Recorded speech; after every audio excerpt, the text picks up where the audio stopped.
Today on Face the Nation, the president fires the FBI director, and the White House struggles to get its story straight. For a president who made his reputation firing people on television, you're fired. It was a messy week of pink slips. It started with new questions about why President Trump waited 18 days before firing National Security Advisor Michael Flynn for lying about his contacts with the Russians.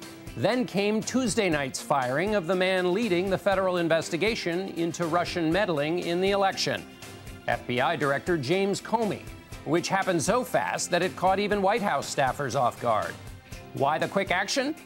The first explanation was based on a letter from the Deputy Attorney General, who said Comey's mishandling of the investigation into Hillary Clinton's email server made him unfit to stay in the job. President Trump made the right decision at the right time, to accept the recommendation of the Deputy Attorney General. Meanwhile, the Russians seemed amused by the whole thing. In Washington, Foreign Minister Lavrov joked with reporters about it. Was he fired? You are kidding. You are kidding. And then posed for pictures with the president and Russian ambassador in the Oval Office. A warm reception not extended to American reporters. Those pictures are from the Russian government. A day later, the president had a different reason for firing Comey, one that contradicted his original reason, his vice president, and his staff. But regardless of recommendation, I was going to fire Comey. When I decided to just do it, I said to myself, I said, you know, this Russia thing with Trump and Russia is a made-up story. It's an excuse by the Democrats for having lost an election that they should have won. And yet another reason for firing the FBI director? He's a showboat. He's a grandstander.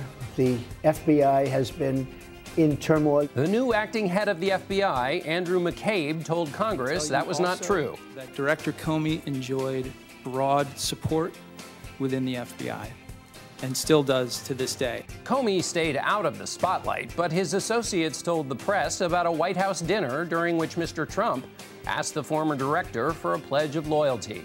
The president denied it and threatened Comey in a tweet.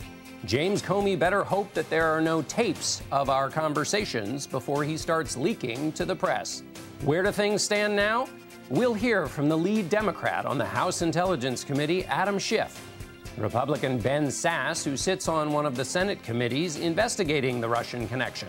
And we'll hear from former CIA Director and Secretary of Defense, Robert Gates. When you saw the firing of James Comey, the director of the FBI, how did that strike you based on your experience? Not terribly well done. Plus, we'll have plenty of analysis from our political panel and a word about mothers. It's all coming up on Face the Nation.